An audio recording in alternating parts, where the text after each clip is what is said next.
From the Library of Congress in Washington, D.C.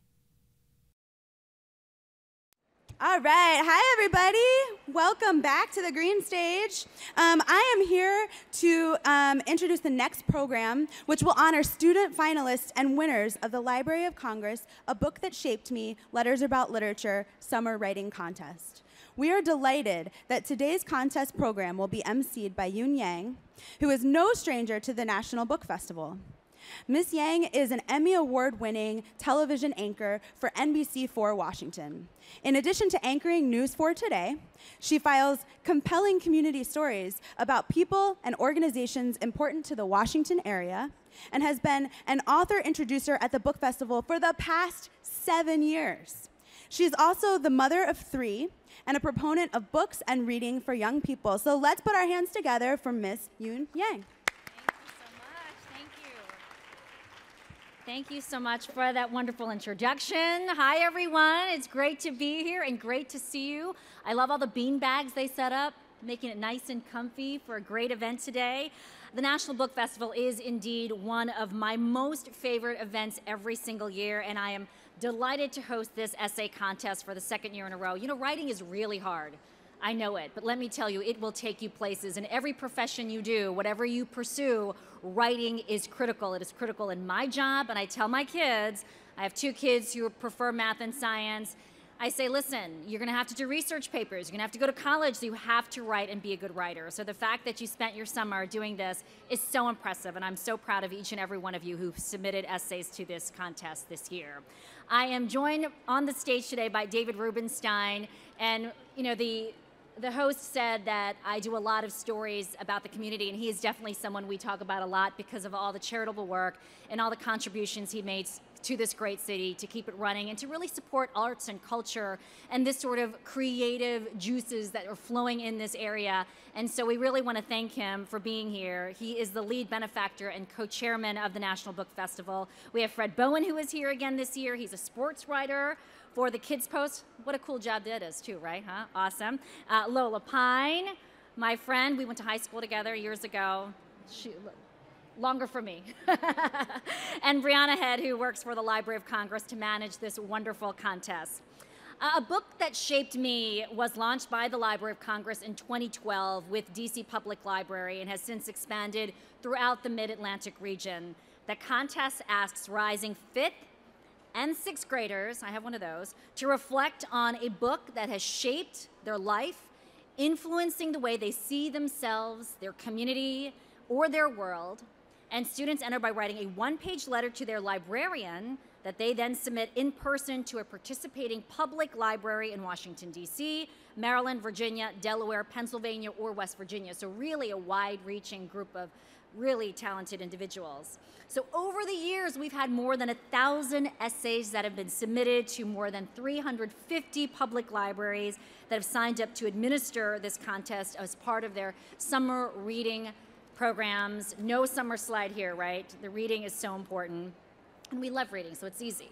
Then the essays are judged by members of the American Association of School Librarians and later by a grand prize panel of judges that are selected by the Library of Congress that included children's authors, educators, and library staff.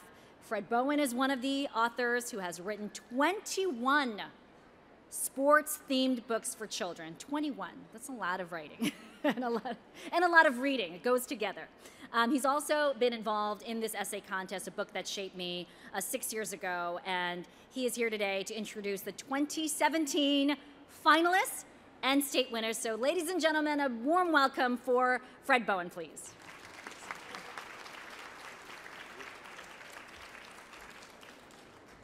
All right, good morning. Yeah, I've been here since the very beginning, 6 years ago, and I love the contest really for a few reasons. And the first reason is it gets kids to read. And school is starting now, and everybody's wondering, well, gee, how do we get kids smarter and more educated? It seems to me that if kids just read more and schools took more time for reading, the kids would get better. Thank you. All the other theories, there must be such a strong correlation between reading and academic achievement. The second thing I like about the contest is it gets kids writing, and maybe it's just because I'm a writer, and yes, I've written all those books, and I write a weekly kids sports column for the Washington Post, but I don't think you can really understand something unless you're able to write about it. And practicing writing is such an important thing. And the final thing that I love about this contest is it gets kids thinking. The reading and the writing leads to thinking, which is, what did I like about this book? How did this book change me? How am I going to be different because I read this book? And it seems to me, as I look around, we need more thinking. We need a lot more thinking by everybody. And the final thing I like about this essay contest, it has more, every essay had more than 140 characters. We need more essays, we need less Twitter. All right, so now I'm going to read the names of the finalists by state. And Lola and Brianna, oh, one more thing. I almost forgot this, and I did it a couple of years ago, and they never forgave me. Do we have the other judges in the house? Maria Salvador, are you here, and can you stand up? Rachel Walker. And then Dana, are you here? Give them a round of applause. All right, now I will read the names of the finalists by state, and Lola and Brianna will hand them their certificates and awards as they come up on the stage. And please, if I pronounce your name wrong, forgive me. I have been introduced as Fred Brown more times than I can tell you. All right, first from the District of Columbia, and they're Nicole Isaac. Actually, why don't we hold the applause until the very end for everybody. Sienna Morgan. And the district winner, Safia Biswal. Now you can give her some applause.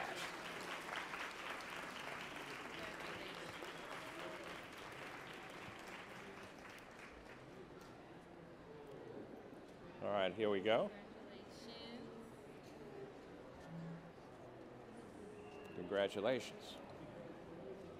Next is from my state, Maryland, and all the finalists are from my county, the Montgomery County Public Libraries, where I go all the time. Russia Jane from Germantown Library.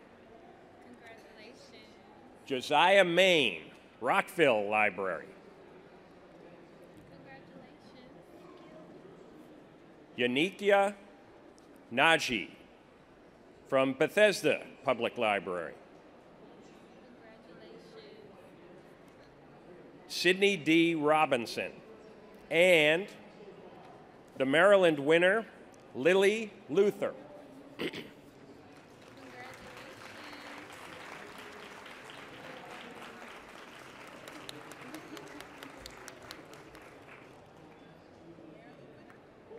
All right, now the finalists from Virginia. Devin Dunn, Alexandria Library. Lucy Garfield, Prince William Public Library.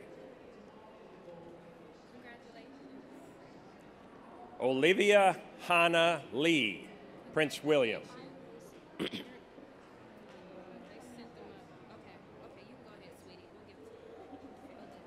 Isla Rodriguez, Richmond Public Library. Isla, by the way, was also the Virginia winner last year, so welcome back. And the 2017 Virginia winner, Suzanne Volstead, Prince William Public Library.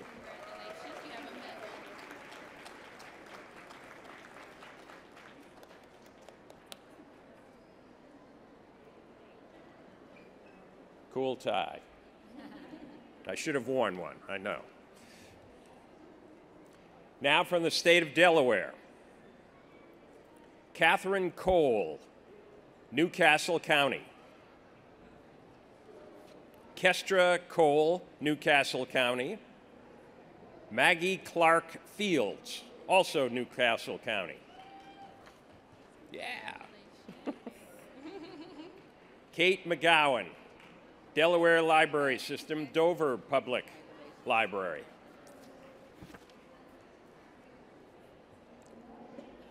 And the Delaware winner, Molly Ammerling, Frankfurt Public Library. Molly was also a Delaware finalist last year, so she is back. Now the finalists from Pennsylvania. Shannon Connor, Indian Valley Public Library. Isabella Pelly, York County. Annabelle Troop, Bucks County Free Library System.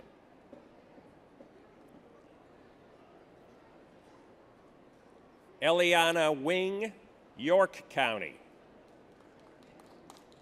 And the Pennsylvania winner, Megan S. Garabrandt, Bucks County.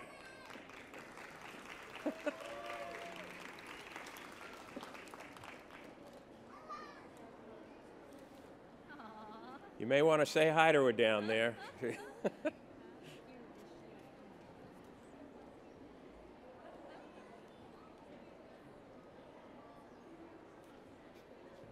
And now the finalists from West Virginia. Catherine Bell, Cable County Public Library.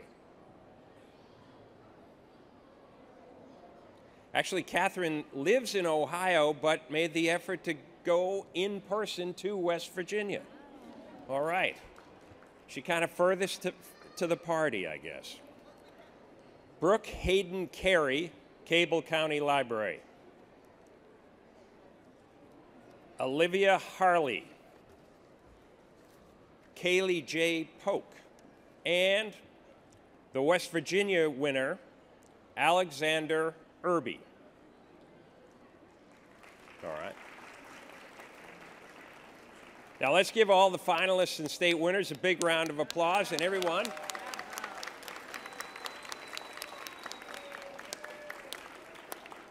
I hope everyone who is up on the stage will keep reading and keep writing, and most of all, keep thinking. All right, thank you. Thank you so much. And I really love what you said, Fred, about really understanding something until you've written about it. And I think that's a big connection for what we do early on in our education and later on. So what he said, keep reading and writing and thinking, it's so important. I really also want to give another shout out to all the students who took time out of their summer. I know summer is a time for having fun and enjoying with your family, which is so awesome. But to spend time writing about a topic that is so near and dear, to be introspective, to think about who you are and who you want to be, not just what you want to be when you grow up. So big kudos to everyone who's been recognized. And I love this contest because it does reward you for all your great efforts. Thank you to all the families who've made the trip, to the little sisters and brothers who are shouting out the names. Love to see all that. So thank you again. Next up, we're going to hear from the National Book Festival's co-chairman, Mr. David Rubenstein, to introduce the grand prize winners. A warm welcome. Thank you. So, how many of the young adults or children here actually want to be here? Okay. How many really wanted to give up their Labor Day weekend to be here? Be honest. All right. How many people here of you can name the Librarian of Congress? Anybody can name the Librarian of Congress? Who? Who? The librarian. The Librarian of Congress. Anybody for a special prize? Anybody can name the Librarian of Congress? Who? You got it. Okay, come here. You got it? Okay.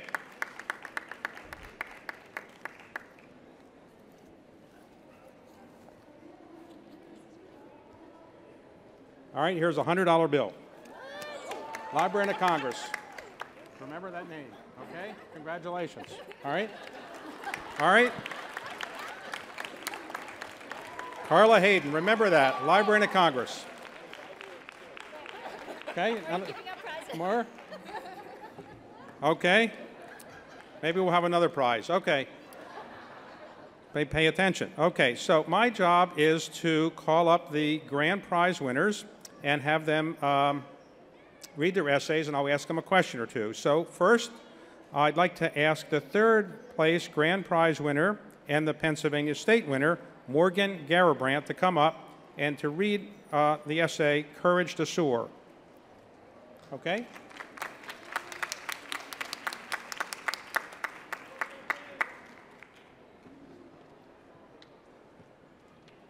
Okay? Go ahead. Read it loud and clear. Dear librarian, do you watch the Summer Olympics? I do, especially when the gymnastics is televised. My favorite gymnast in the 2016 Olympics was Simone Biles. So when my mom told me about the book Courage to Soar, I had to read it. Here is why Simone's autobiography is a book that shaped me. First of all, in both gymnastics and school, Simone gave an A+ effort.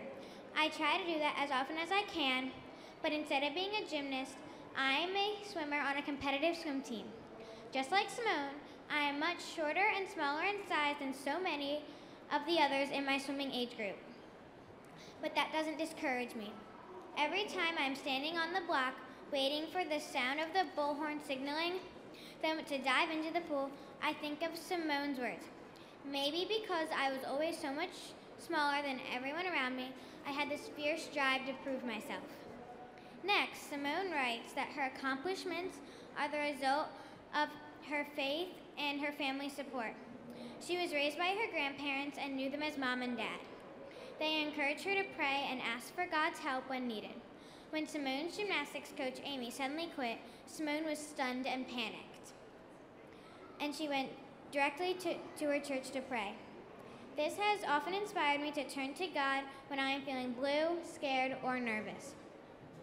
Last of all, Simone believed in herself even when her gymnastics routine didn't go as well as she had hoped. She tells young athletes that if you truly believe in yourself and are willing to put in the effort, you can achieve anything. When my swim meet times aren't as fast as I would like them to be, I think of these words, and they encourage me to push myself harder at upcoming practices.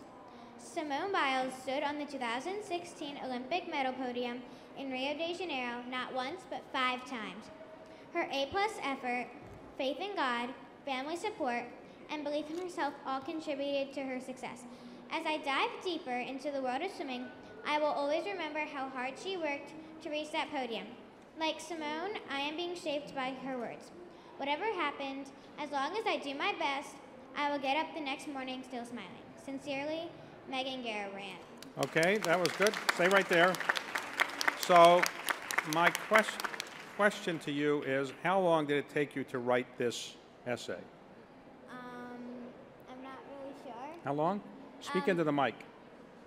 A day, I think. A day, I think. Okay, and did you write it many times, or did you just do one draft and that was it? I'm not really sure. Not sure, okay. And what grade are you in now? 6th. Okay, and do you want to go to the Olympics yourself? No. Yes? I'm not sure. You're not sure. Okay. And do you want to be a gymnast like the person you wrote about? I'm a swimmer, so I want to go there for swimming. All right, you want to be a swimmer. And you want to be an Olympic swimmer or not really sure? I'm not really sure. Okay. All right, well, let me give you your prize, and here it is. Let me give you here it is. Come on over. Put this on you. Okay.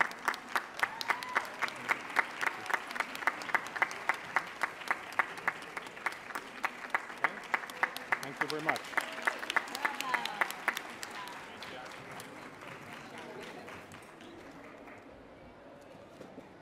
Okay. Now, which young person here can name the building, the main building of the Library of Congress is named after somebody, a very famous person. Which young person here can name the person it's named after? Who? That's right. Come on up. Give your prize.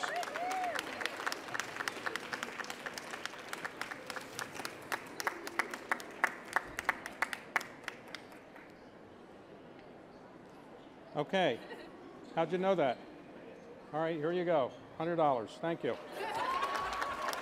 Okay, next. The second grand prize winner is Isla Rodriguez. She wrote about hidden figures by Margot Lee Shatterly. Would she come up and read her essay?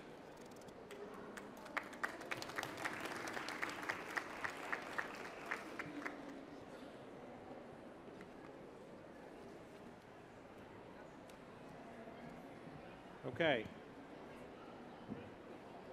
Go ahead.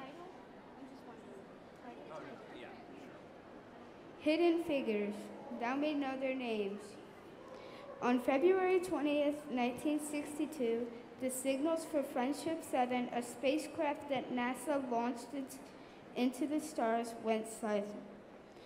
The safety of the ship's passenger, Colonel John Glenn, rested on the shoulders of Katherine Johnson, a colored computer who worked at Langley Memorial Aeronautical Laboratory.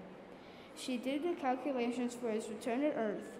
If she got them right, Colonel Glenn would come back safely. If she did not, he would burn up on re-entry. The nation held its breath. Catherine is one of 4 Wonder Women featured in the book Hidden Figures by Margot Lee Shatterly. Reading about Mrs. Johnson and the other 3 women, Dorothy Vaughan, Mary Jackson, and Dr. Christine Darden, inspired me and made me feel proud of their work. For many years, their work was unknown, and reading the book helped me see areas where I may have been discriminated against if they had not worked so hard. Reading about these hidden figures raised my bar of expectation for myself in my career and in my education and future career. I met Christine after hearing her speak at Ebenezer Baptist Church in Richmond, Virginia. She was not in the movie, so unless you read the book, Dr. Darden is the one hidden figure who stays hidden. She talked about how kids today don't usually strive for their best in school.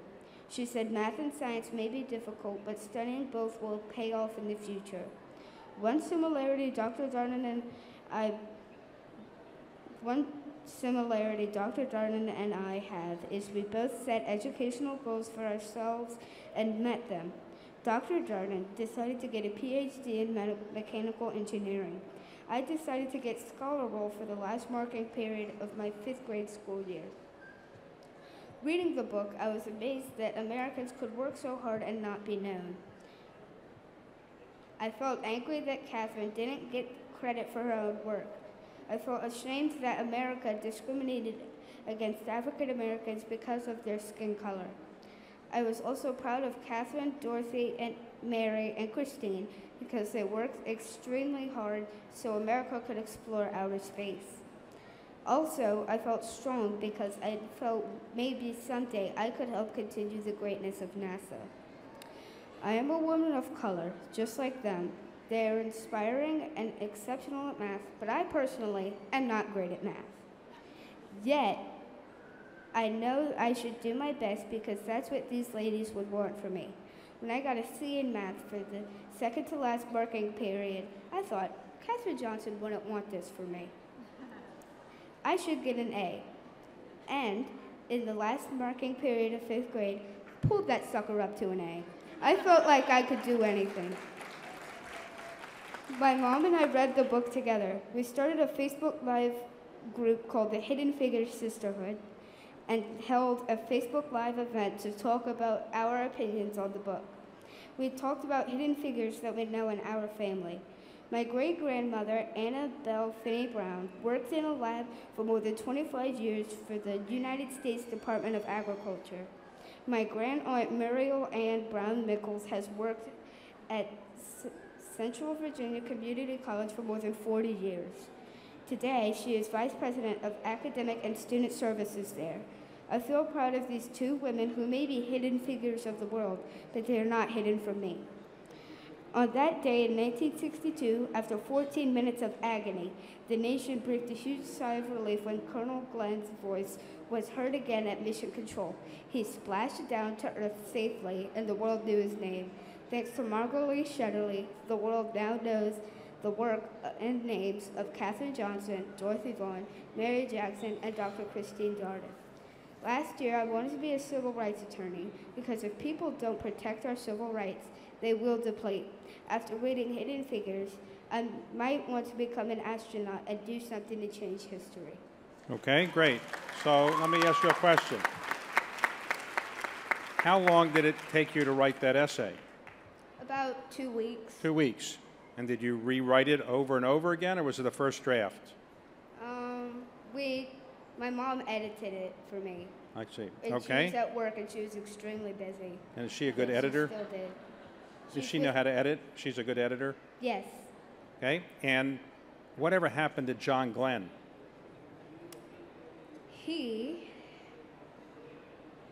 I actually can't remember. Okay. And do you want to be an attorney? I did. And do you have to go to law school to do that, or you want to go to Yes. law school? So I did. And you want to go to law school? I don't know. You don't know. Okay. Well, if you're going to be an attorney, it helps to go to law school usually. But okay. So why don't you come over and I'll give you your prize. Okay.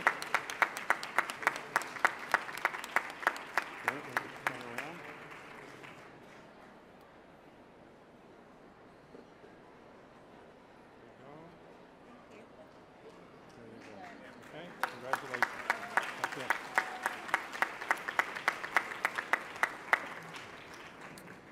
Okay, so now we're ready for the first grand prize winner, and that person is Suzanne Volstad, who wrote about A Dog's Purpose by Bruce Cameron.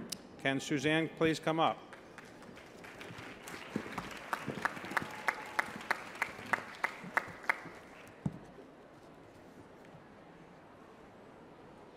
Dear librarian, this spring I read a book that made me see the purpose of my life, my brother's life, and a therapy dog's life. Ever since I heard the movie A Dog's Purpose was coming out, I wanted to see it. But then I heard that there was a book. And I knew you should read the book before you watch the movie. So that is exactly what I did. I have never read a book so fast in my whole life.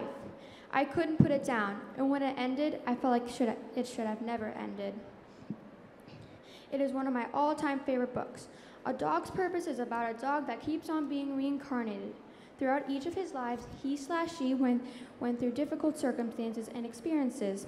Although he didn't see the greater purpose at the time, he later realized that each of those different difficulties prepared him for something important in the next life or this life. So far in my 11 years, I've had some very difficult experiences that have felt sad and unfair. This book got me to thinking that there must be a greater purpose to my experiences as well. For example, I watched my brother almost die 3 times. With my own 2 eyes, I watched him suffer through multiple strokes, nonstop seizures, and more. Why should a 7-year-old witness a 3-year-old boy go through all of this? After reading A Dog's Purpose, I can now see that there must have been a greater purpose to it all. And I've spent some time trying to piece it all together. Of course, a dog is involved with the brightest part of my brother's story as well. After about 2 months in the hospital with nonstop seizures, a life-changing moment occurred. We had been given the worst news possible about my brother. My whole family from Norway flew in to say goodbye because we didn't think my brother would make it. But 2 therapy dogs had another idea. Almost as soon as those magical little dogs passed my brother's room, he stopped seizing. The whole time he was with them, he didn't have a single seizure.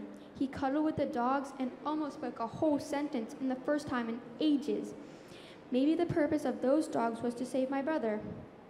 Living at Children's National Medical Center for 5 months, watching my brother, my best friend, deteriorate beside me in the hospital bed scarred me for life. But now, as I look back on it, I realize that the entire experience could have actually had a greater purpose in my life and my brother's life. Maybe I'm supposed to inspire or help other kids who have siblings with special needs, seizures, or mitochondrial disease. This got me to thinking that I should go to the Children's Support Group for Seizures, or volunteer at the Children's National Medical Center. I once went to a seizure support group when I was 7. I was terrified. I've come out on the other side now of my brother's strokes and seizures, and I've accepted his diagnosis. As awful as it all had been, there was a bigger purpose in the difficulties my brother and I went through. I can now help other terrified siblings. Reading A Dog's Purpose helped me to start thinking of the greater purpose in my difficulties and experiences, and start to be more accepting of them. I believe that those therapy dogs made a huge impact on the outcome of my brother, and this book helped me to see that the event from a different perspective, the perspective of a therapy dog's life. Moreover, I finally found a different perspective and purpose for my own life situations and that have been painful. I will help other siblings with this disease, and I hope to someday buy and train a therapy dog who can always be with my brother and protect him. Sincerely, Suzanne Volstad. Okay, great. Let me ask you a question. So what grade are you in? I'm going into 6th. You're going into 6th. And how long did it take you to write this essay? About 2 days, maybe. 2 days. Okay. And what do you want to be when you grow up? I want to be a veterinarian or a PA like my mom. Okay. Is your brother here? Yes, he's in Where the is he? wheelchair right over there. All right. All right. Well, congratulations to both of you. And let me come on over and I'll give you your prize.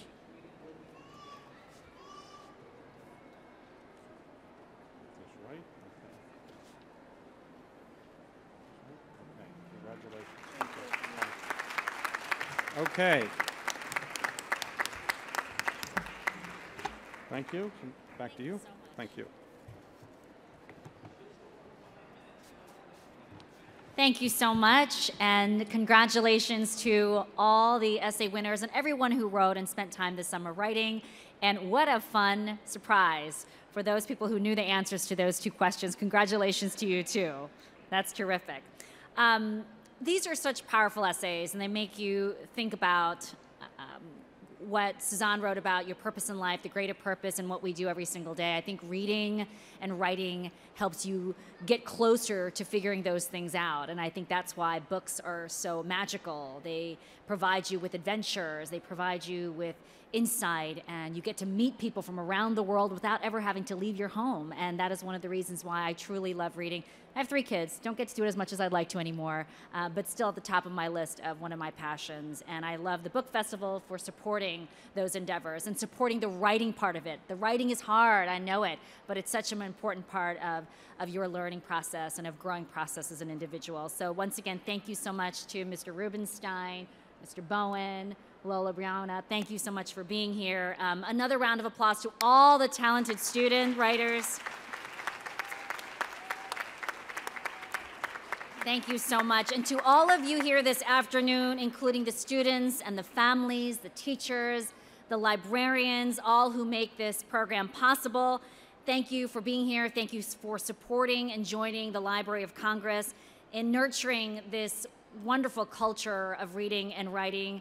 We honor you and your accomplishments, and we are so grateful for your commitment to scholarship and to education. Thank you, everyone. Continue to enjoy this wonderful event, and we'll see you next year. Have a great day. This has been a presentation of the Library of Congress. Visit us at loc.gov.